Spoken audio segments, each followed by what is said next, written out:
Boa noite, irmãos da Sociedade Espírita Casa do Caminho, agradecidos ao Senhor da vida por tudo o que temos recebido. Iniciamos com alegria mais um encontro virtual sobre o tema que estaremos comemorando dia 17 próximo vindouro. Vamos tecer considerações sobre Páscoa. A origem da celebração está na história judaica, retratada na Bíblia no livro Êxodo, que relata a saída dos judeus do Egito. E é uma das datas comemorativas mais importantes entre as culturas ocidentais. Páscoa, do latim passe, do grego pasca, do hebraico pesach, significando passagem, é um evento religioso cristão normalmente considerado pelas igrejas ligadas a essa corrente religiosa como a maior festa da cristandade.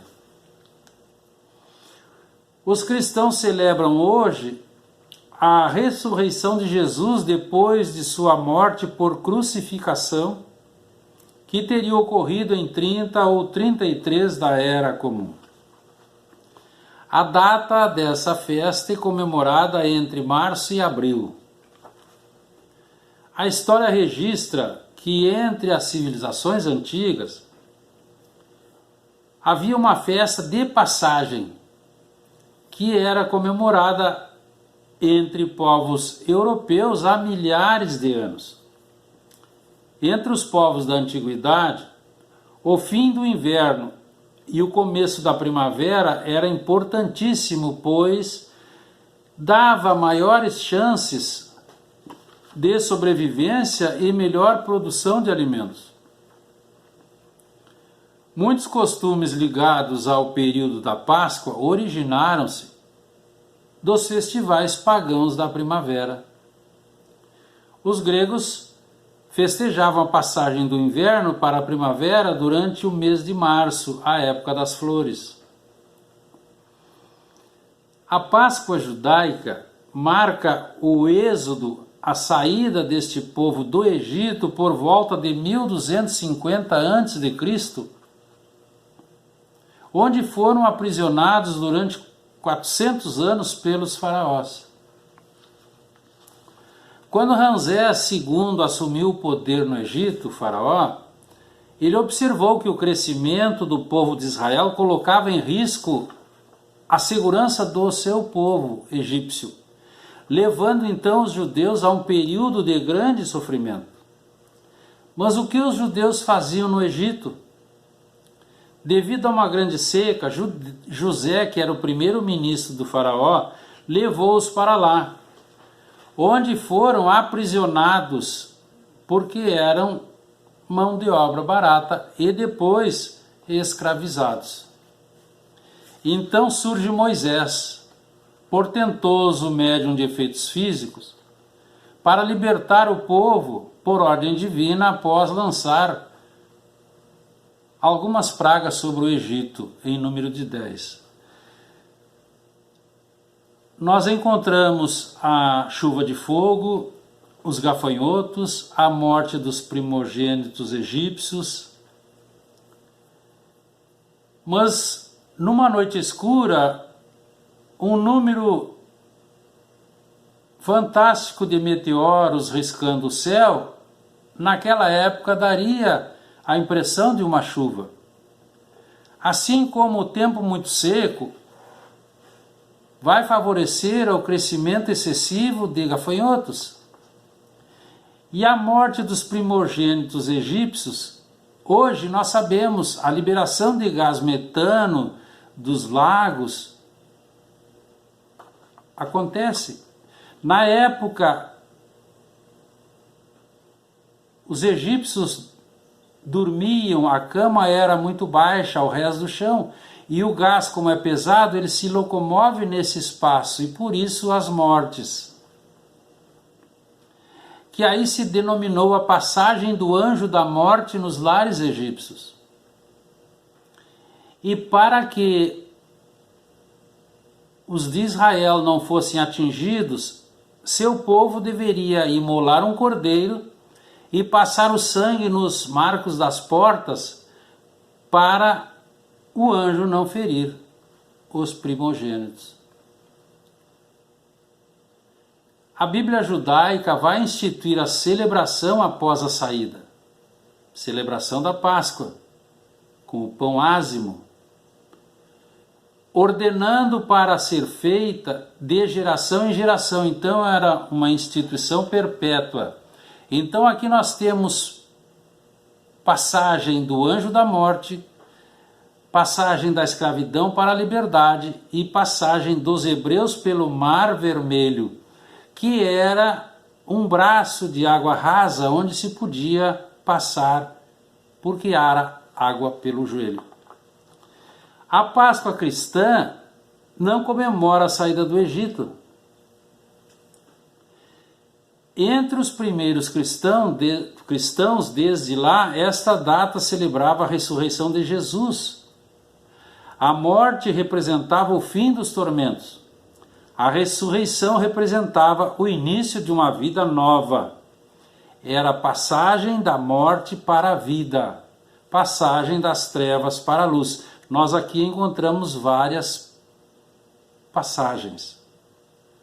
Mas também trouxe a boa nova esperança de uma vida melhor. Então, a celebração mais importante da igreja cristã segue comemorando a ressurreição de Jesus. Nós encontramos a Quaresma. 40 dias passados por Jesus no deserto, começa na quarta-feira de cinzas e vai terminar com o domingo de Ramos. O início da Semana Santa é a entrada de Jesus em Jerusalém. Ele vai falar no templo, onde expulsa os vendilhões, os comerciantes. Depois vai a Betânia visitar Lázaro, aquele mesmo, visitar suas irmãs Marta e Maria. E na volta para Jerusalém, ele monta uma parábola, uma história com fundo moral sobre a figueira estéril.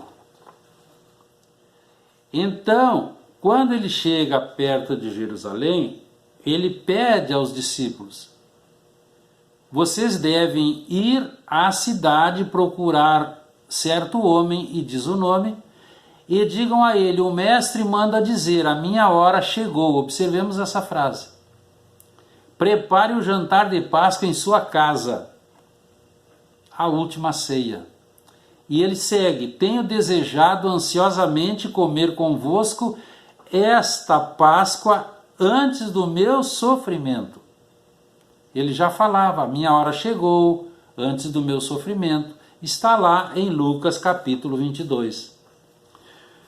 O espírito Amélia Rodrigues, por Divaldo Franco, no livro Vivendo com Jesus, vai nos instruir que chegavam os momentos definidores da Boa Nova. Todos eles estavam comprometidos com a mensagem desde antes do berço. As horas da verdade chegavam agora inapeláveis. Eram dias de Páscoa, dias de festa. Mas ninguém poderia imaginar o desfecho da saga espetacular. Somente Jesus o sabia. Então encontramos a mesa posta, uma casa muito simples, uma mesa tosca de madeira, bancos também toscos e todos à sua volta. E ali o Galileu inicia um novo ensinamento. Ele toma o pão, abençoa-o, parte e distribui, dizendo: comei, isto é o meu corpo. Ele pega um cálice de vinho, deixa que todos bebam dele, Então nós temos aqui uma simbologia muito forte, o pão e o vinho. O significado: ninguém vive sem alimento, principalmente o da verdade, o pão da verdade. E o corpo, porque ele vai dizer, comei, isto é o meu corpo. Essa figura, o corpo, é a mensagem libertadora que estimula a vida em qualquer plano onde nós estivermos. Numa figura maravilhosa, corpo e sangue. O corpo é o pão da vida e o sangue é o vinho nutriente da coragem para a vida. Então, entre outras coisas, ele promete o outro Consolador. Depois ele fala com muito carinho da negação de Pedro. A negação de Pedro significa a fragilidade humana, perdidas na invigilância e na despreocupação da realidade espiritual, sem cogitar de fazer esforços legítimos, sinceros, na definitiva edificação espiritual. Também, com muito carinho e benevolência, ele fala da traição de Judas. Aqui alguém vai me trair, aquele que coloca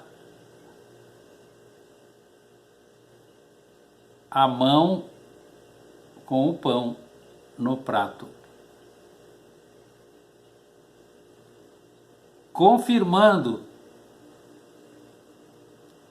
pela benevolência que deve haver uma união entre os homens. E ele aceita Judas no seu grupo, na sua ceia. Ele lavou os pés de todos, antes cingiu-se com a toalha. É a suprema lição de humildade, porque ele dizia, o maior será sempre aquele que se fizer o menor de todos.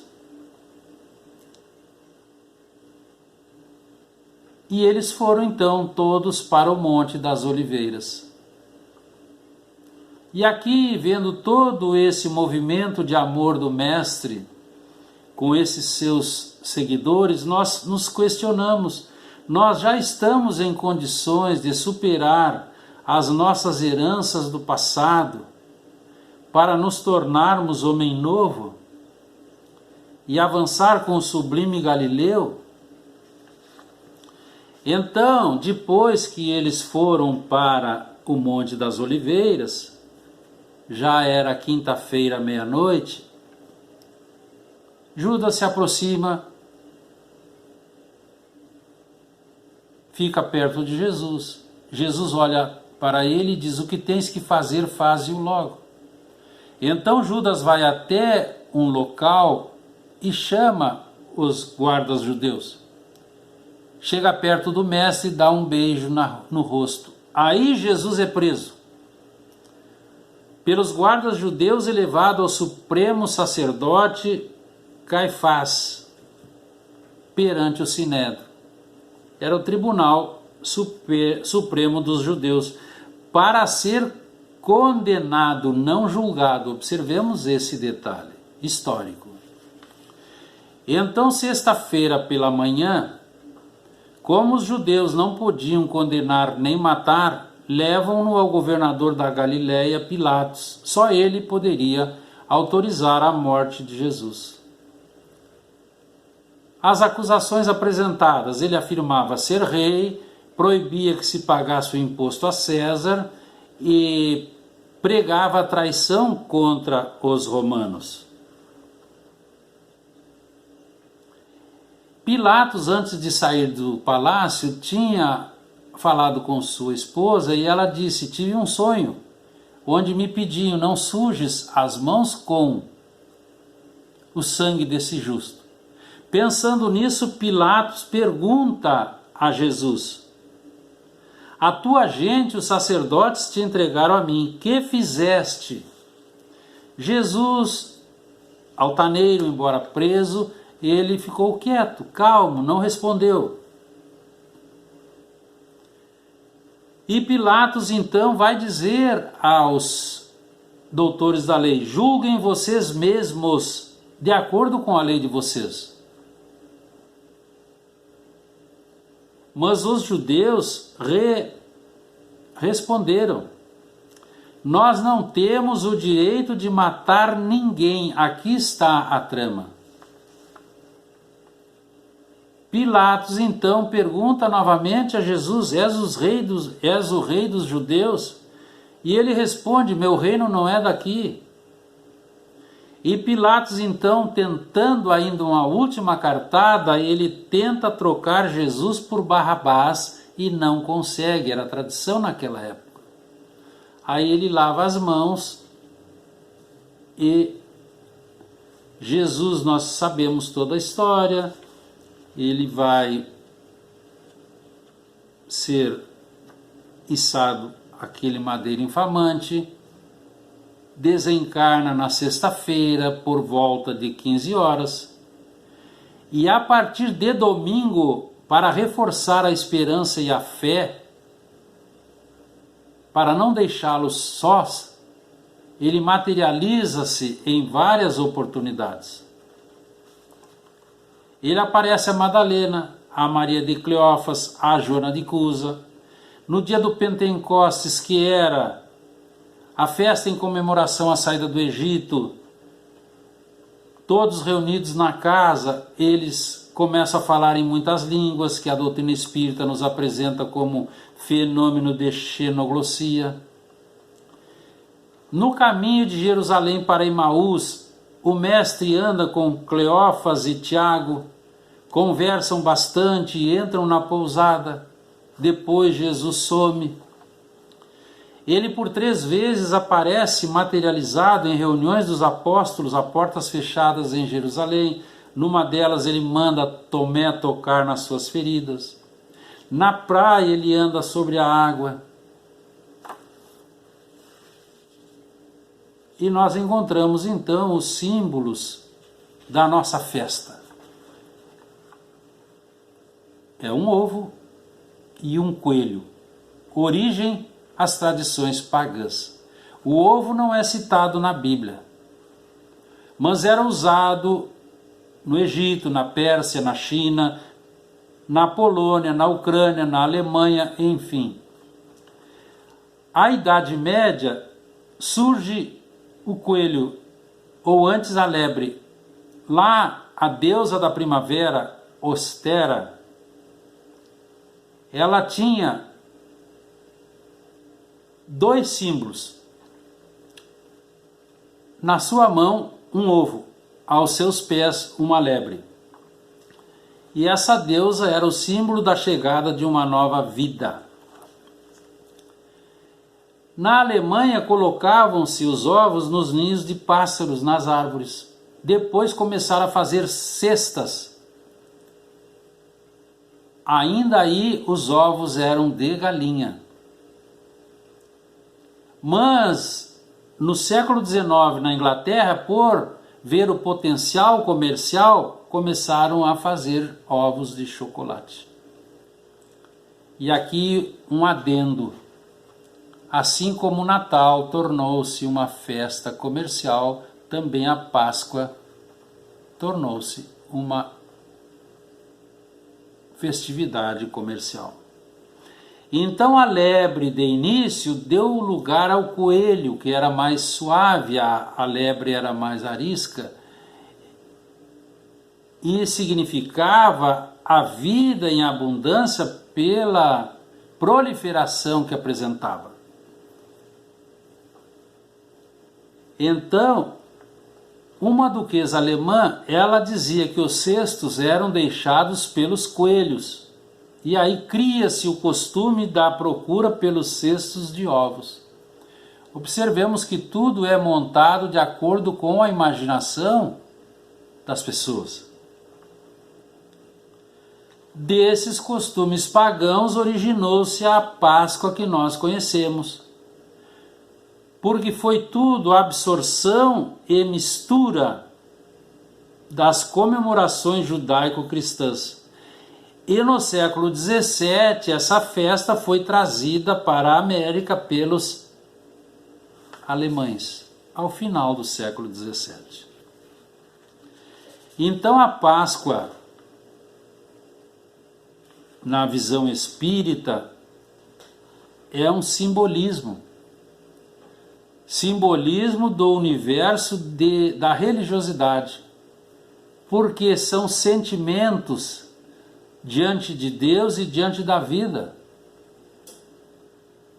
E é o selo acrescentado por Jesus aos ensinamentos que ministrava pela sua palavra. E é a confirmação da lei do amor e da união que devem reinar entre todos nós. Porque a prática desse amor, que se chama caridade, leva a humanidade à fraternidade universal, que é o único meio de operar-se a regeneração humana. Então nós temos com precisão e clareza que a Páscoa é apenas e somente uma simbologia, porque não há comemoração para a doutrina espírita. Não existiu ressurreição física porque é cientificamente impossível. O Novo Dicionário, Aurélio e outros nos auxiliam. A ressurreição significa o ato ou o efeito de ressurgir ou reaparecer. O que Jesus fazia? Ele reaparecia em espírito. E quando nós reaparecemos, ou enxergamos, ou temos vidência, nós estamos vendo o Espírito e seu perispírito. Então a proposta de fraternidade é apresentada na última ceia e amplia-se para toda a humanidade. Com aquele lava-pés, ele nos mostra o exemplo máximo de humildade que devemos ter sempre.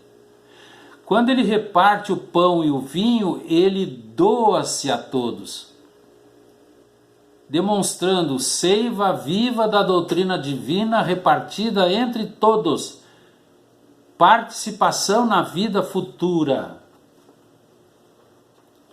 Simbolicamente, o Mestre oferece sua carne e seu sangue, demonstrando que pela sua doação o Evangelho divino seria levado a toda a terra. É a suprema lição do Mestre, a fraternidade universal, único meio de acontecer essa propagada e propalada regeneração humana, mas é preciso que nós trilhemos o caminho estreito para que consigamos nos libertar espiritualmente. Lembremos-nos da porta estreita falada pelo Mestre. Então Jesus, ele trouxe uma mensagem totalmente inovadora, porque baseada no amor, no perdão e na caridade. A Páscoa, como qualquer outro período do ano, observemos bem, deve ser um momento de reflexão, para que nós consigamos fazer a renovação dos nossos sentimentos, aproveitando esses momentos para modificar nossos pensamentos e, com isso, mudar nossos hábitos.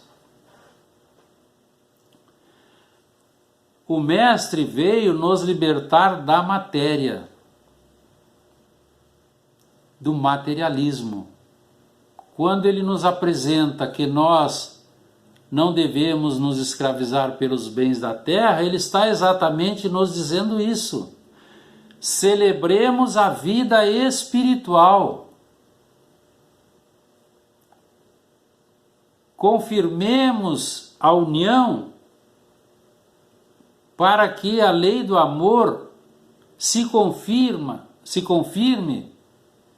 e passe a reinar entre os homens. Então, o que nós devemos ter para doar? Nós devemos ter para doar ovos de alegria, chocolates de harmonia, bombons de paz, pirulitos de amor, balas de felicidade e uma doce saúde espiritual. É isso que nós devemos ter para doar todos os dias, de todos os anos. Porque são oportunidades de ouro para recomeçarmos, para melhorarmos. De que maneira? Fazendo o bem e amando a todos. Para com isso podermos passar sobre o nosso mar vermelho, depois de termos saído do nosso Egito. Incrível que Egito, em hebraico, significa prisão, espaço apertado. Então nós precisamos sair do nosso Egito, da prisão materializante dos bens da terra que nos asfixiam.